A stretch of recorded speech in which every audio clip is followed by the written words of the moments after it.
Where does mental illness begin? Does anyone know? Big studies about this, and even the entire Sunnah supports this. For those of you who study the seerah, the biography of the Prophet ﷺ, you will see through his actions, just by working it out, where does the likelihood of mental illness, trauma start in a person? If a person grew up with this, where do you think it all started? In their childhood. Most of it is in the childhood. The childhood.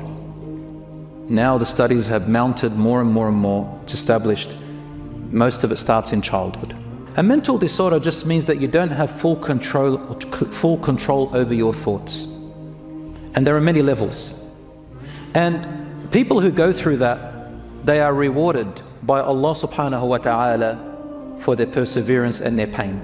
Listen to the hadith, Sahih Muslim. Rasul sallallahu alaihi wasallam said, any Muslim who goes through physical pain or sickness or ham means worry, or gham means stress and claustrophobia. You can call it anxiety or depression if you like.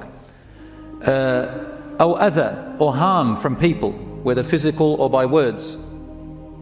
Aw hazan, or any sadness. A sadness over a trauma in the past, or a calamity, or a tragedy. Sadness. Hatta shawkatu yushakuha. Even the prick of a needle that just touches him or her, little prick of a needle. Illa kaffara Allahu biha min khataya. Except that Allah subhanahu wa ta'ala expiates and washes away some of their sins. Patience, a lot of people misunderstand what patience is. Patience means you keep going and you keep wrestling with yourself not to stay dormant. You wrestle with yourself when your desires and your pain tell you to go and do things that are horrendous and bad. But you say no. It's when it tells you stop prayer, stop giving in and trusting Allah. You say no, I'm going to keep doing it. You still walk with the pain. You still walk with the grief, that's okay. You still walk with the trauma, but you're going to build around it. Example, if somebody loses their child, I believe it is the hardest calamity in the world. I don't think there's anything harder than that. Losing your child before you, especially if they're really young. Rasul sallallahu alaihi wasallam did not tell us to get over it.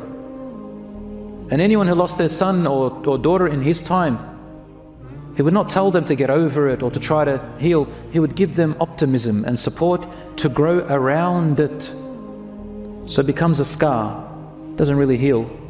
Or there's a little hole or something empty in their heart, but he helps them to grow around it. An example, one man used to come to the Prophet ﷺ, one of the companions, and he had a 7 or 8-year-old son. This 7-8-year-old son was called Hamamatul Masjid, the pigeon of the mosque. Always there, everybody saw him fluttering into the mosque, flying into the mosque. And all the companions would love him while the Prophet ﷺ was speaking.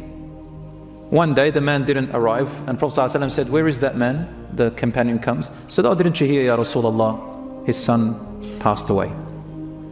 But Rasul ﷺ went to his house, put his hand on his shoulder and said, which one would you prefer?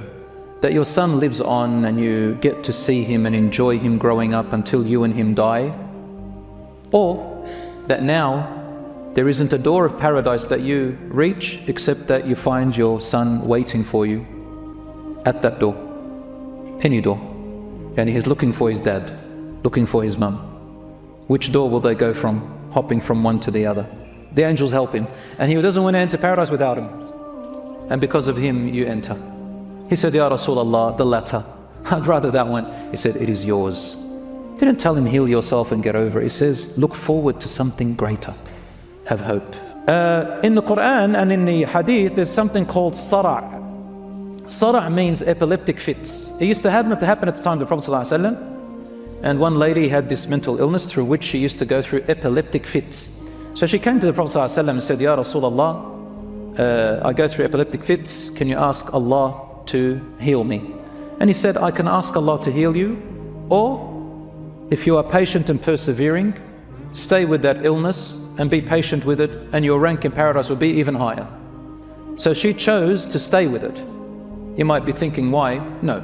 This only applied to her because Prophet ﷺ told her something that is divine, unseen. Only Allah told him about it. But then she said, Ya Rasulullah, but when I fall to the ground, parts of my body show because I'm unaware. Can you ask Allah to keep me covered? So he said, I will ask Allah to keep you covered. And the Sahabas, they said, every time she got an epileptic fit, nothing of her body would show when she fell to the ground.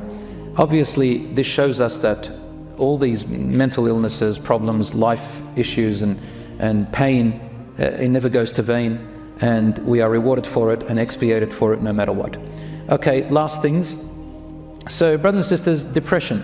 Depression is the biggest, is the most prominent, the most widespread mental illness at the moment in the world. And as I told you, depression, don't diagnose yourself.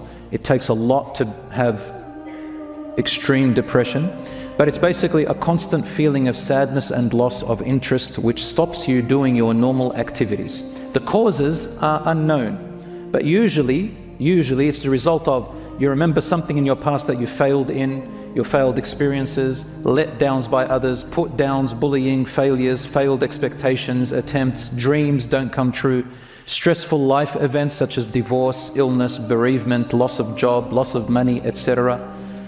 And what happens to you is that you start having a low opinion of yourself.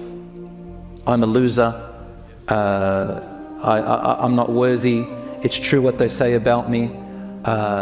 So you start creating these names for yourself and these beliefs. Some people even, you start to use religion to justify their bad thoughts. They say, God must hate me, this is a punishment.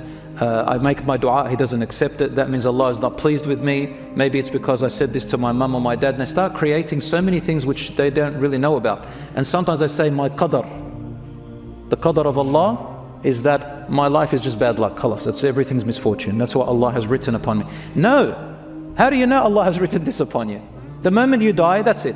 The moment you're still breathing, it means you have hope, there are doors, Allah doesn't leave you. Depression is to look back and think to yourself, what am I really worried about? Why have I believed it? It's because people told me. No, I'm not going to believe it. And try to do something that you're good at and do it good. If you can achieve it, then you'll start to break away those false beliefs that you had about yourself. Finally, and very importantly, brothers and sisters, yes, anybody who is struggling with mental issues that have gone on for a while, I urge you, with all the advice that I have, to truly ask and seek support and professional help. There are lots of Muslim psychologists, alhamdulillah. If you don't trust the others, just ask around, go to the masjid and ask if you don't know, ask family, look them up, call, go and get professional help. Bi-idhnillah, they can help you, insha'Allah ta'ala, or assist you along with your iman and your religious practice.